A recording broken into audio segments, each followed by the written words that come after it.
The morning sunlight poured through the glass walls of Lawson Global Industries on the 52nd floor. Inside the main conference room, chaos was building like a storm about to break. Vincent Lawson stood at the head of the massive oak table, his jaw tight with frustration. Around him, 15 executives shifted nervously in their leather chairs. 3 cameras were recording the meeting that would be broadcast to offices across 4 continents. Everything had to be perfect. Everything was falling apart. Vincent checked his watch for the 5th time in 2 minutes. The most important deal of the year was hanging by a thread, and his professional translator was nowhere to be found. Across from him sat Mr. Kobayashi, a powerful Japanese investor whose stone-cold expression revealed nothing. The man had flown 16 hours from Tokyo specifically for this meeting. Behind him sat 3 more Japanese executives, all wearing identical dark suits and patient expressions that somehow felt like a countdown timer. Rachel Torres, the VP of Operations, leaned toward Vincent and whispered urgently. The translator called in sick 30 minutes ago. Food poisoning. I have people calling every agency in the city. Vincent felt heat rising in his chest. This was not just any meeting. This was the deal that would expand Lawson Global into Asian markets. $850 million. Rested on his ability to communicate clearly with the investors sitting across from him. He had prepared for weeks. He had memorized numbers, perfected his presentation, rehearsed every gesture. What he had not prepared for was being unable to speak to the most important people in the room. Mr. Kobayashi said something in Japanese. His tone was polite, but his eyes showed impatience. Vincent understood nothing except the growing tension in the room. He attempted a response, bowing awkwardly and saying the only Japanese phrase he knew. Arigato gozaimasu. One of the Japanese executives raised an eyebrow slightly. Mr. Kobayashi's assistant whispered something that made the investor frown. Vincent realized with sinking dread that he had probably just thanked them at the wrong moment. Or worse, said something completely inappropriate for a business setting. James Carter. A senior board member cleared his throat loudly. Perhaps we should reschedule when proper arrangements can be made. Vincent felt his reputation crumbling. Rescheduling meant weakness. It meant incompetence. In the corporate world, it meant blood in the water for competitors to smell. Mr. Kobayashi reached for his briefcase, preparing to leave. The deal was dying right in front of everyone. A voice from the corner that was, when a clear voice cut through the tension. Excuse me? I might be able to help. Every head turned toward the back corner of the room. Standing near the coffee station was a young woman that most people in the room had barely noticed. She wore a simple gray blazer over a white blouse, and her dark hair was pulled back in a practical ponytail. A green intern badge hung around her neck with her name printed in small letters. Claire Bennett, intern. Vincent stared at her as if she had just appeared out of thin air. Who are you? Claire Bennett, sir. I started 3 weeks ago in the filing department. Her voice was steady, professional. She stepped forward with quiet confidence that seemed completely out of place for someone wearing an intern. Badge. Rachel Torres let out an annoyed sigh. We need a professional translator, not someone from filing. Claire did not look at Rachel. She kept her eyes on Vincent. I speak Japanese fluently, sir. I can translate for this meeting if you need me to. Vincent felt torn between desperation and skepticism. You speak Japanese? Hi, Lawson. Watashi wa rucho. Ni nihongo. Wo. Hanashimasu. The words flowed from her mouth with perfect pronunciation. Natural rhythm, completely different from his clumsy attempt earlier. Mr. Kobayashi's eyebrows lifted slightly. He said something in Japanese, longer this time, with complex business terminology that Vincent could not begin to understand.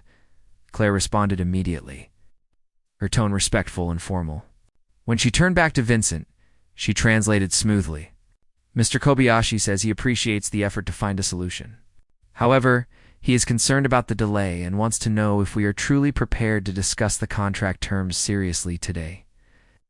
Vincent felt electricity run through his body. The translation was crisp, professional, and she had somehow matched the formal tone that Mr. Kobayashi was using. He made a split-second decision that would change everything. Miss Bennett, please sit here. He gestured to the empty chair beside. Mr. Kobayashi, you have 10 minutes? To save this company $850 million. The translation that changed. Everything. Claire walked to the table without hesitation. She sat down, placed a small notebook in front of her, and turned to Mr. Kobayashi. What happened next left everyone in the room speechless. For the next 40 minutes, Claire translated back and forth between English and Japanese with speed and accuracy that seemed impossible. She understood complex financial terms, legal clauses, and cultural nuances that even some native speakers struggled with. When Vincent explained profit-sharing structures, Claire translated seamlessly. When Mr. Kobayashi raised concerns about currency exchange risks, Claire conveyed every detail with precision, but it was more than just translation. Claire understood business. When Vincent mentioned quarterly audits, she added context that made the proposal clearer to the Japanese investors. When Mr. Kobayashi asked about regional management, Claire helped clarify the organizational structure in ways that bridged the cultural gap between American and Japanese business practices. Vincent watched her work and felt his initial skepticism transform into amazement. This was not just an intern who happened to know some Japanese. This was someone with deep expertise, someone who understood international business at a level that took most people years to develop. Who was this woman? Rachel Torres sat frozen in her chair, clearly shocked. James Carter was taking notes furiously. The other executives exchanged glances that said the same thing. Where did she come from? Finally, after detailed discussion of every contract clause, Mr. Kobayashi picked up his pen. He signed the document with careful precision.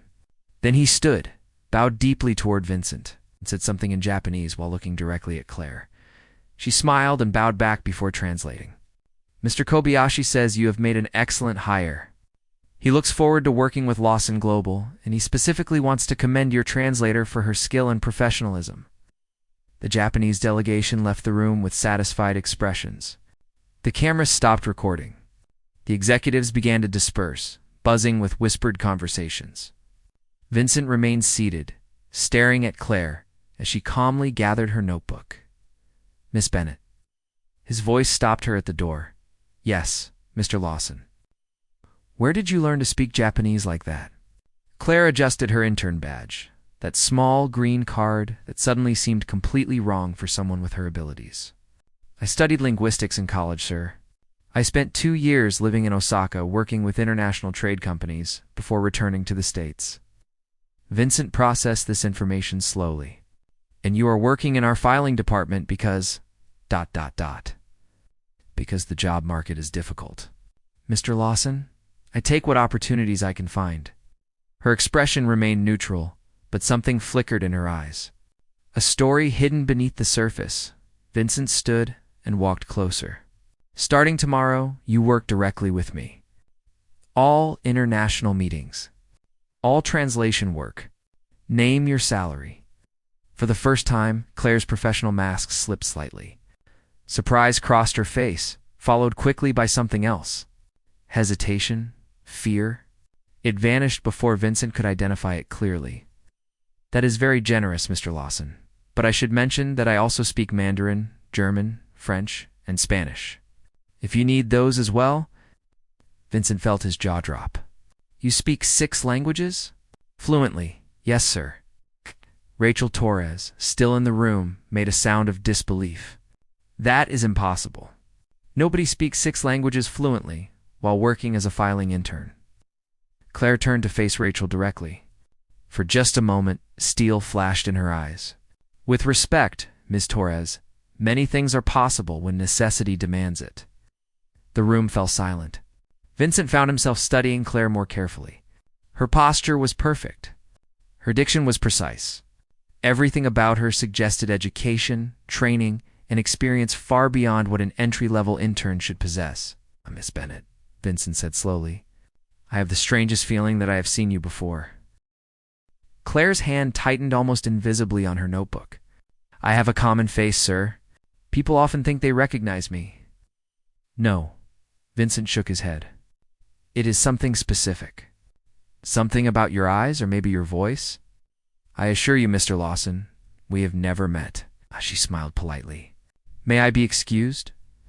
I have filing duties to complete." Vincent wanted to ask more questions. His instincts, honed by years of reading people across negotiation tables, were screaming that something was not adding up. But the deal was saved.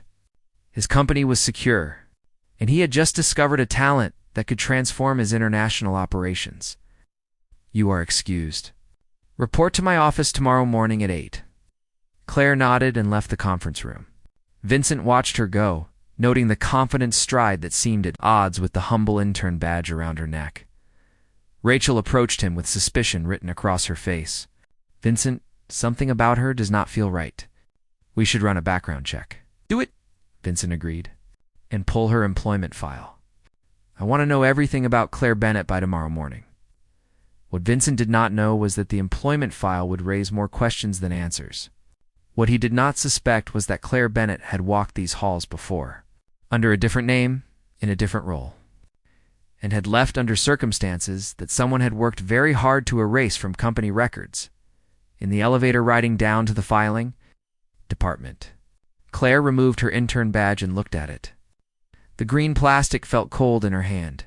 She had waited 2 years for this moment. 2 years of planning, preparation, and patience. Now she was back inside Lawson Global Industries, and this time, nobody would push her out until the truth finally came to light. She slipped the badge back around her neck and smiled. Vincent Lawson had no idea what he had just set in motion. The real story was only beginning. Vincent Lawson arrived at his office before sunrise, something he rarely did anymore. His driver had looked surprised when Vincent requested pickup at 5:30 in the morning, but sleep had been impossible. His mind kept replaying the previous day, analyzing every moment of Claire Bennett's performance in that boardroom, the precision of her translations, the confidence in her voice, the way she had commanded respect from investors who barely acknowledged most of his staff. He made coffee in his private kitchen and sat behind his desk as the city slowly awakened beyond his windows. On his computer screen glowed Claire's employee file, delivered by Human Resources at midnight per his urgent request. Vincent read through it for the 3rd time, searching for answers that refused to appear. The file was remarkably thin for someone with her skills. Education listed as State University, degree in linguistics. Previous employment showed 3 years at various translation agencies, all with solid but unremarkable references. No red flags. No gaps in employment. Nothing that explained how someone with her obvious talent was working in a filing department for minimum wage. Vincent picked up his phone and called the head of Human Resources.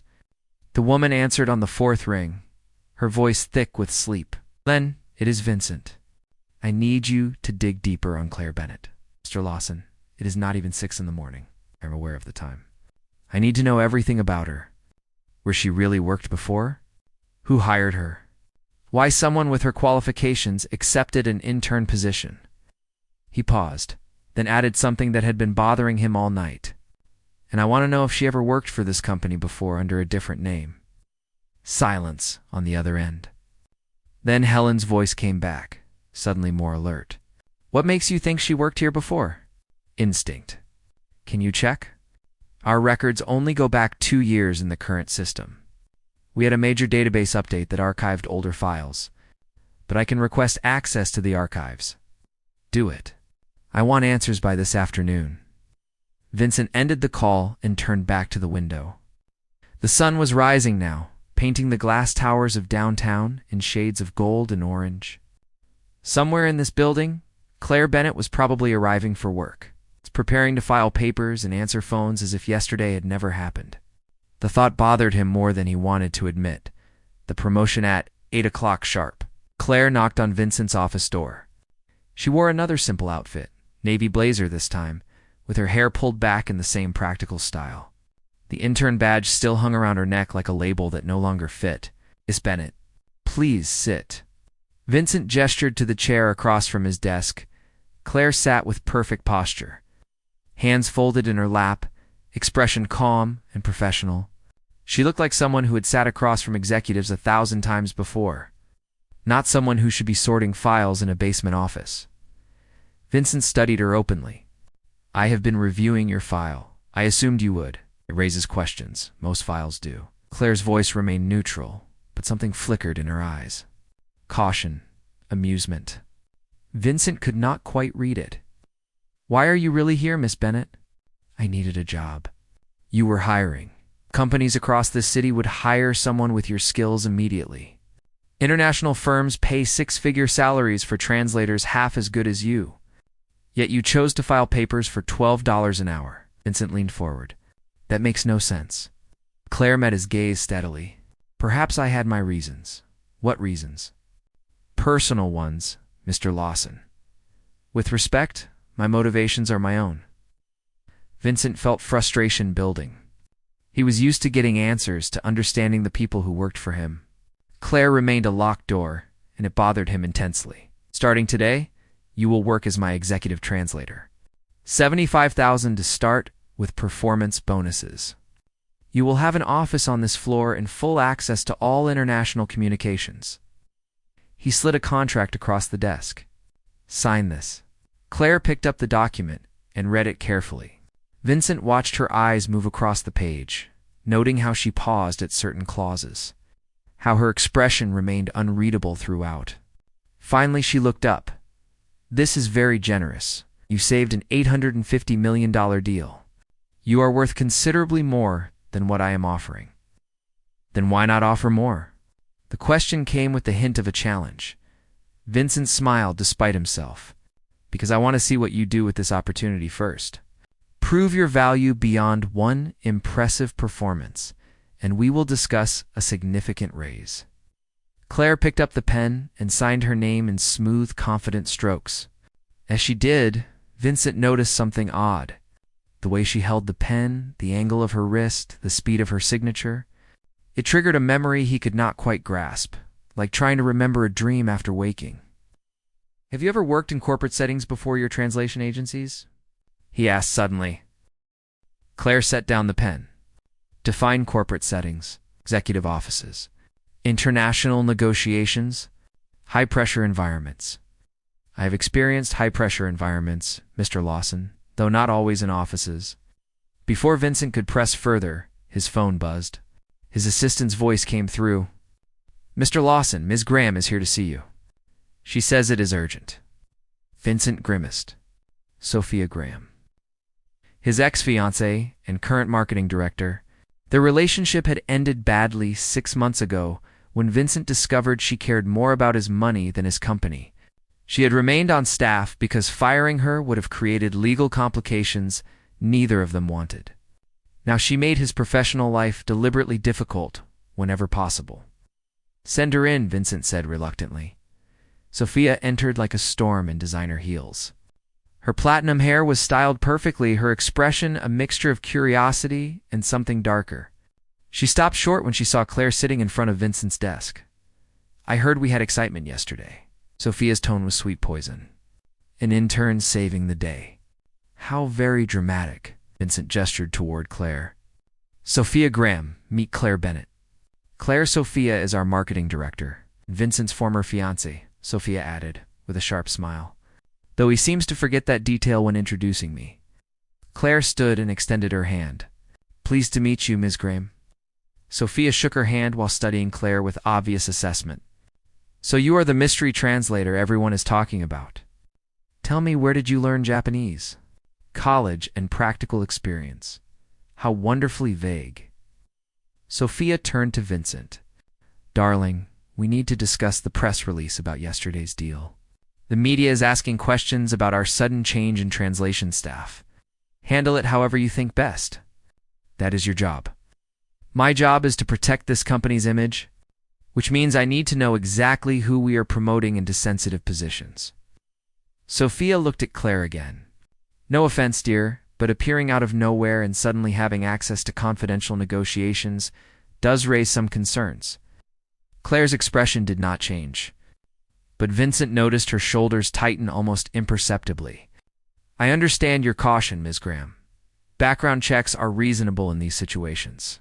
I have already started one. Sophia smiled. Just being thorough. I am sure you understand. Vincent felt irritation flare. Sophia, Unless you have actual business to discuss, I have meetings to prepare for. Of course.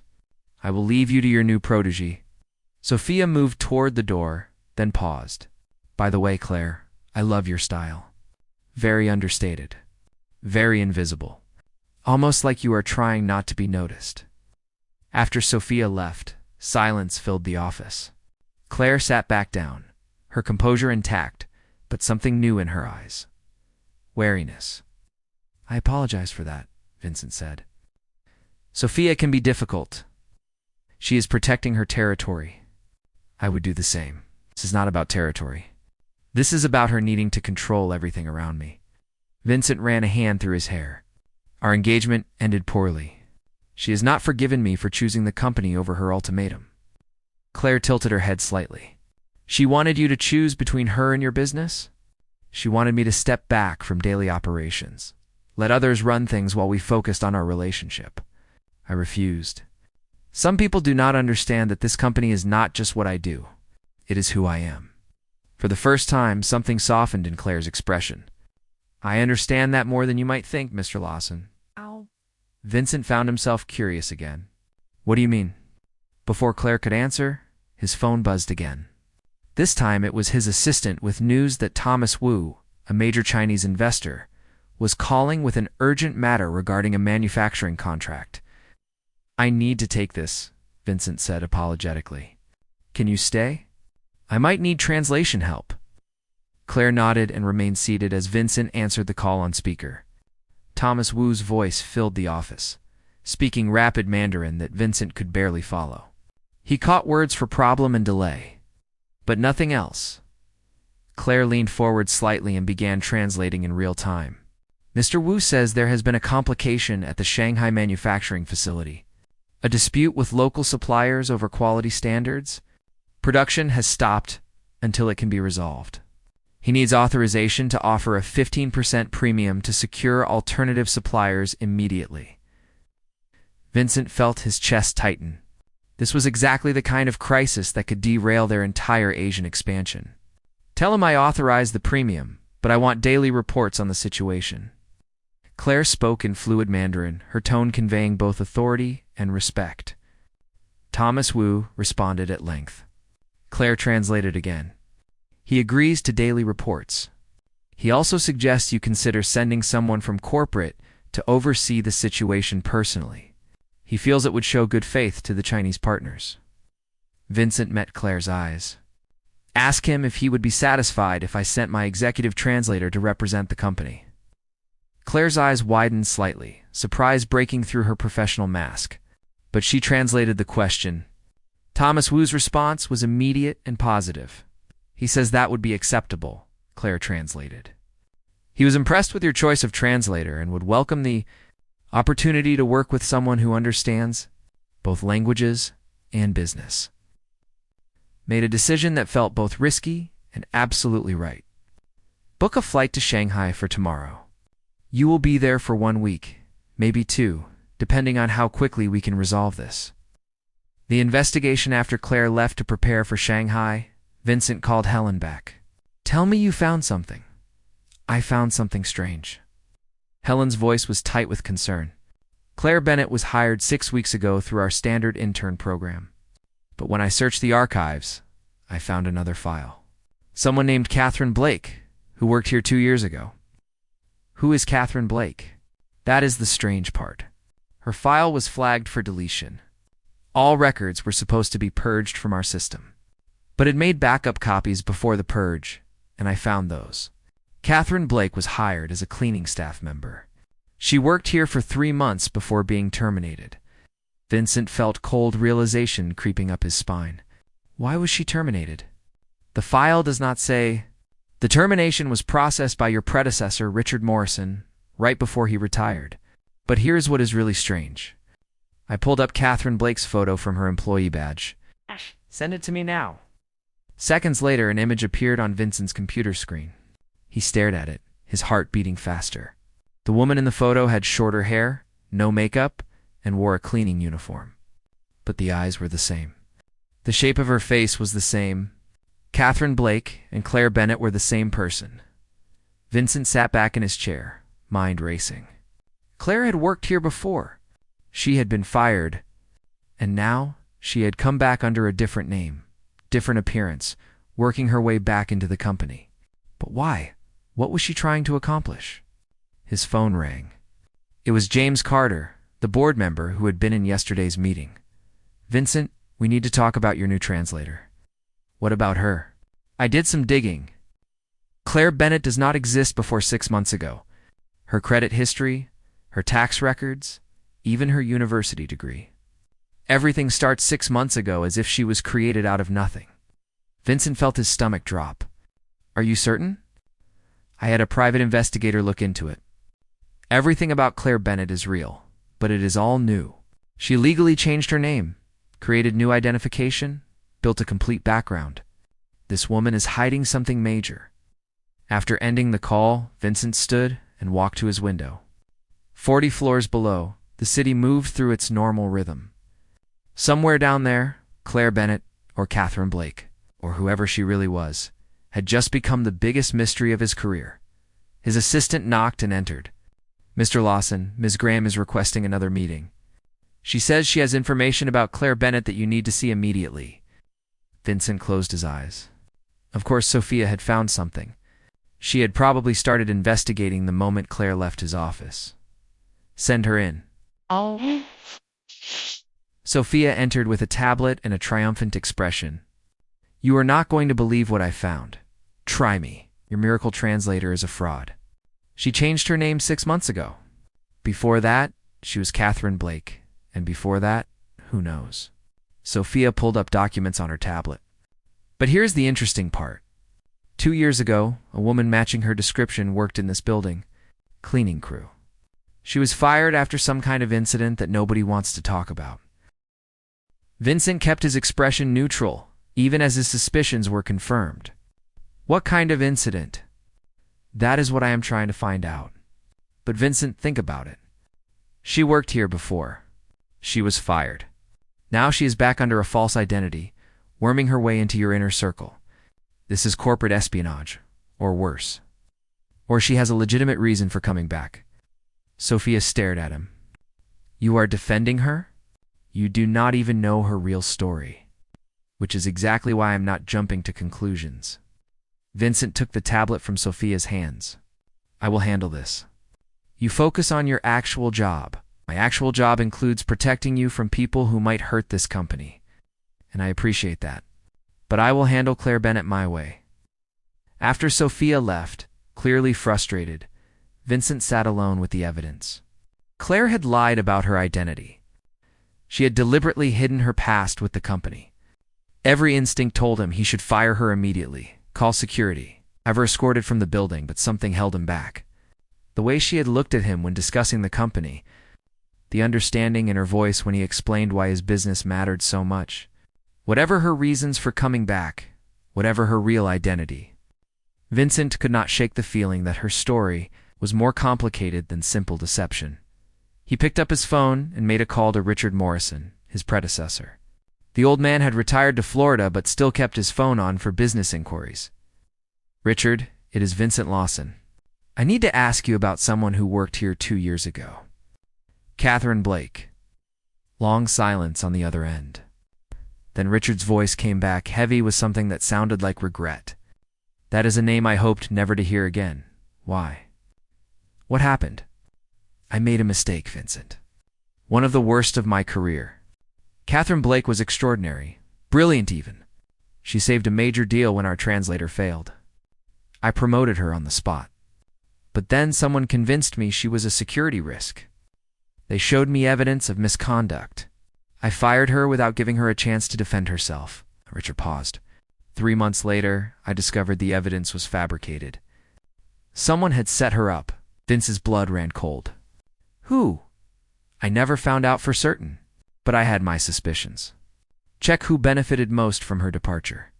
That is usually where you find the real culprit." After the call ended, Vincent stared at his computer screen.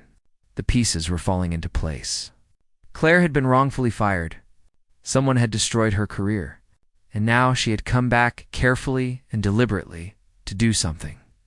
But what? Revenge? Justice? Or something else entirely? His phone buzzed with a message from Claire. Flight booked for Shanghai. Departure tomorrow at 6 a.m. Thank you for this opportunity, Mr. Lawson. Vincent typed a response, then deleted it. Typed another, deleted that too. Finally, he wrote, "We need to talk when you return." About everything. 3 dots appeared, showing she was typing. Then they disappeared. No response came. Vincent looked out at the city again as afternoon shadows grew longer. In 24 hours, Claire would be on a plane to Shanghai, representing his company in a critical negotiation. And he would be here, trying to uncover the truth about who she really was and what she wanted. But one thing was becoming clear.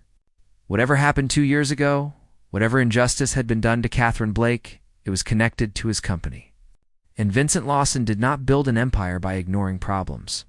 He built it by facing them head-on, no matter how uncomfortable the truth might be.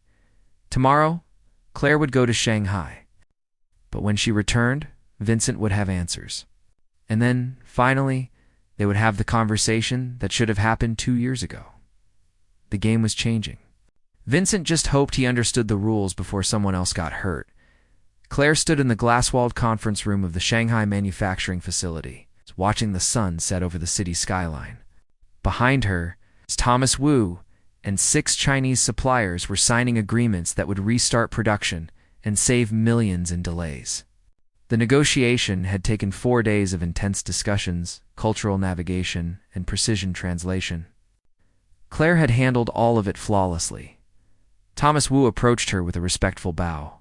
"Miss Bennett, you have accomplished in 4 days what others could not do in 4 months. Lawson Global is fortunate to have you." Claire returned the bow. "Thank you, Mr. Wu. I am simply doing my job." "No," he shook his head with a knowing smile. "You are doing far more than your job. You understand people, culture, the heart of business beyond just words. That is rare." As the Chinese delegation left, Claire remained alone in the conference room. She pulled out her phone and saw 7 missed calls from Vincent Lawson. Her heart rate increased. She had been avoiding his calls for 4 days, knowing what was coming. The questions she was not ready to answer. Her phone rang again. "Vincent," this time she answered, "Miss Bennett." "What?" His voice was formal, controlled. "I trust Shanghai was successful? Production resumes tomorrow. The suppliers are satisfied. Mr. Wu sends his regards." "Excellent. How soon can you return to the office?" Claire swallowed. "My flight lands tomorrow at 3 p.m. Good, I will have a car waiting. We need to have a conversation." He paused, and she heard something in his voice. Not anger, but determination. "About Catherine Blake." Claire's hand tightened on the phone. Her carefully constructed wall was crumbling. "Mr. Lawson, I can explain, then explain tomorrow. In person. 3:30 in my office." He ended the call before she could respond. Claire set down her phone and looked at her reflection in the dark window. The woman looking back wore expensive business clothes and confidence. But underneath, she was still Catherine Blake. The cleaning woman who had been destroyed by lies. The confrontation, Vincent's. Office felt different when Claire entered the next afternoon. Colder, somehow, despite the warm sunlight streaming through the windows. Vincent stood by his desk, arms crossed, his expression unreadable. Beside him sat a folder, thick with papers. "Sit down, Catherine." Use of her real name hit like a physical blow. Claire sat, keeping her back straight, her hands steady in her lap. She had prepared for this moment for 2 years. Now it was here. "When were you going to tell me?" Vincent's voice was quiet but intense. "I do not know if I was ever going to tell you. So you plan to just keep lying? Keep pretending to be someone you are not?" Claire met his eyes directly. "I did not lie about my skills. Everything I did, every translation, every negotiation, was real. The only thing false was my name." "Why?" Vincent moved closer, his frustration evident. "Why come back here under a fake identity? Why not just apply as yourself?" "Because Catherine Blake was blacklisted." Claire's voice remained steady, but emotion crept in. 2 years ago, I worked here as a cleaning woman. One night, I overheard a German investor panicking because your translator had failed to show up. I offered to help, I translated the entire negotiation. Your predecessor, Richard Morrison, was so impressed he promoted me on the spot. Made me an official translator. Vincent opened the folder on his desk. I spoke with Richard. He told me what happened next. Then you know I was fired 3 weeks later, accused of stealing confidential documents and selling them to competitors. Claire's hands clenched. I did not do it. I was set up. But nobody believed me. Richard fired me immediately. No investigation. No chance to defend myself. Just security escorting me out while everyone watched. Who set you up? Claire looked away. I did not know for certain until 4 days ago. What happened 4 days ago? In Shanghai, I found something. A communication error in one of the old contracts. The same type of error that was in the fabricated evidence used against me 2 years ago. A very specific grammatical mistake that only one person consistently makes. Claire pulled out her own phone and showed Vincent a document. Sophia Graham.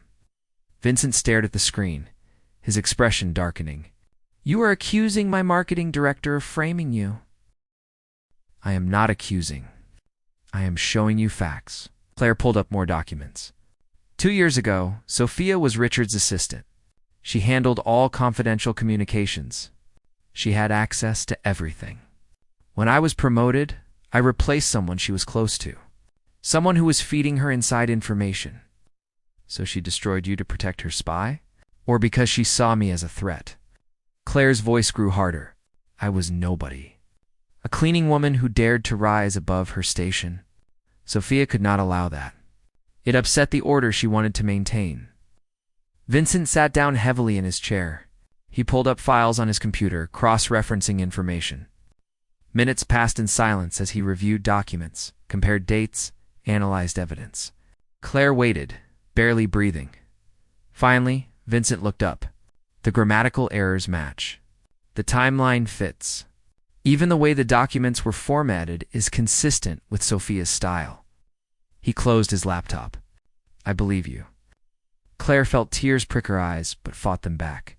Thank you, but I need to know something else. Vincent leaned forward. Why come back? Why not just expose Sophia from outside the company? Why risk everything to return here under a false identity? Claire took a deep breath. This was the moment she had been avoiding. The truth beneath the truth, because this company was everything to me. When Richard promoted me, it was the first time anyone had seen my potential. The first time I was valued for my mind instead of dismissed because of my background. Her voice cracked slightly. When Sophia destroyed that, she did not just take my job, she took my dignity, my hope. I spent 2 years rebuilding myself, creating a new identity, learning everything I could about international business. All so I could come back and prove I belonged here. This was about redemption. This was about justice. Claire stood, facing Vincent directly. I did not come back to hurt anyone. I came back to show that Catherine Blake was not a thief, that she was exactly who Richard Morrison thought she was. Someone extraordinary. Vincent stood as well, moving around his desk to stand close to her. You could have told me the truth from the beginning.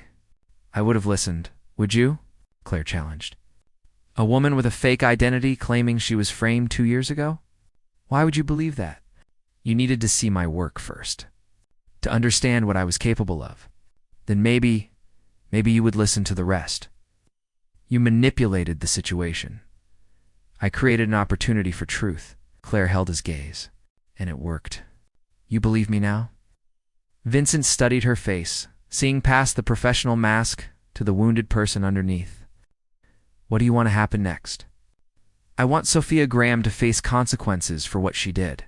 I want my real name restored. And I want to keep working here if you will let me.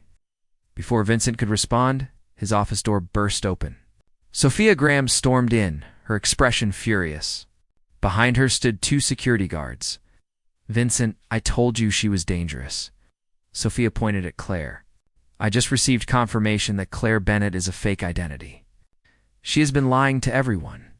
We need to call the police. Vincent moved to stand between Sophia and Claire. Sophia, we need to talk. In private. No, this woman is a criminal. Security needs to remove her immediately. The only person security will be removing is you. Vincent's voice went cold. I know what you did 2 years ago. I know you framed Catherine Blake. I have evidence, documentation, witness testimony from Richard Morrison confirming your involvement. Sophia's face went pale. That is ridiculous. You have no proof. I have grammatical analysis showing your specific errors in the fabricated documents. I have timeline evidence placing you at the center of the conspiracy. And I have a private investigator who has been reviewing old security footage. Vincent pulled up a file on his computer and turned the screen toward Sophia. This is you, 2 years ago, accessing Richard's office after hours, printing documents on his computer, creating the false evidence. Sophia stared at the screen, her confident mask cracking. You cannot prove intent. This could be explained as normal work. Combined with everything else, it proves plenty. And if I hand this over to law enforcement, they will investigate thoroughly. Is that really what you want? Silence filled the office. Sophia looked between Vincent and Claire, calculating her options. Finally, she straightened her shoulders, attempting to regain composure. I want immunity. Full immunity and a severance package. In exchange, I will resign quietly and sign whatever non-disclosure agreements you want. Vincent glanced at Claire, a silent question in his eyes. Claire nodded slightly. This was not about revenge. It was about truth. You have 24 hours to submit your resignation, Vincent said. You will receive 3 months severance and a neutral reference for future employment. In exchange, you sign documents admitting what you did and agreeing never to discuss this matter publicly. And if I refuse, then I hand everything to the authorities and let them pursue criminal charges. Your choice. Sophia looked at Claire with pure hatred. You planned this perfectly. The innocent intern act. The miraculous translations. All theater to get close enough to destroy me? No. Claire's voice was steady. I came back to prove I was not what you claimed. Your destruction is just a consequence of your own actions. Sophia left without another word, the security guards following. The office fell silent again. Vincent turned to Claire. So what happens now? You have your justice. Your name can be cleared. But who are you going to be? Catherine Blake or Claire Bennett? Claire smiled slightly. Can I be both? Catherine Blake for my past, Claire Bennett for who I have become, and maybe, eventually, just Claire for who I will be. I think we can arrange that. Vincent extended his hand formally. Welcome back, officially, to Lawson Global Industries. As my Director of International Relations, full benefits, corner office, and a salary that reflects your actual value. Claire shook his hand, feeling the weight of 2 years lift from her shoulders. Thank you, Mr. Lawson, Vincent. If we are going to work together rebuilding the international division, you should probably call me Vincent. The new beginning. 3 months later. Claire stood in her corner office on the 51st floor, looking out at the city. Her nameplate on the door read, Claire Bennett, Director of International Relations. On her desk sat a framed photo from the company newsletter, her standing beside Vincent at the signing of a major European contract worth over $1 billion. Her phone buzzed with a text from Vincent. Board meeting in 10 minutes. Stop admiring your view and get down here. Claire smiled and grabbed her tablet. As she walked toward the elevator, employees greeted her by name. Not as the invisible intern or the cleaning woman nobody noticed, but as a respected executive who had earned her place. The board meeting covered expansion into South American markets. Claire presented in 3 languages, fielded questions with confidence, and watched as the board voted unanimously to approve her strategic plan. When the meeting ended, James Carter approached her. 2 years ago, I saw you get escorted out of this building in tears, he said quietly. Today, I watched you command a boardroom full of skeptics. That is quite a journey. Thank you, Mr. Carter. Call me James. And for what it is worth, I am sorry I did not speak up back then. I suspected something was wrong, but I did not have the courage to challenge the narrative. Claire nodded, appreciating the apology. The past is the past. We focus forward now. After the board meeting, Vincent caught up with her in the hallway. Dinner tonight? There is a new Italian restaurant downtown that supposedly has the best carbonara in the city. Ah, Claire hesitated. Over the past 3 months, their professional relationship had developed into something else. Something neither of them had named yet, but both felt growing between them. Vincent, are you asking me on a date, or is this a working dinner? He smiled, that genuine smile that had become more frequent. What if it is both? We can discuss the Argentina contract over appetizers and just talk like normal people over dessert. Normal people who work together and whose relationship could get complicated very quickly. I prefer to think of it as two people who understand each other, taking a chance on something good. Vincent moved closer. Claire, you are the most remarkable person I have ever met. You fought your way back from destruction, proved yourself against impossible odds, and did it all with grace.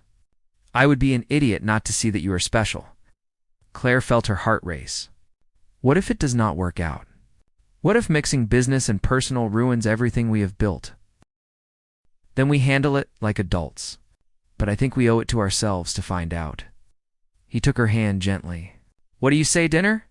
As two people, not as boss and employee. Claire looked at their joined hands, thinking about everything that had brought them to this moment. The lies, the revelations, the trust rebuilt from ashes. Vincent had believed her when he had every reason not to. He had fought for her truth when others wanted to destroy her again. Yes, she said softly. Dinner sounds perfect. As they walked toward the elevator together, Claire caught her reflection in the glass wall. The woman looking back was neither the invisible cleaning woman nor the pretend intern. She was herself, finally. Catherine Blake and Claire Bennett merged into one person who had survived, fought back, and won. The elevator doors opened, and they stepped inside. As the doors closed, Vincent squeezed her hand gently. Thank you, he said. For what? For being stubborn enough to come back. For trusting me enough to tell the truth.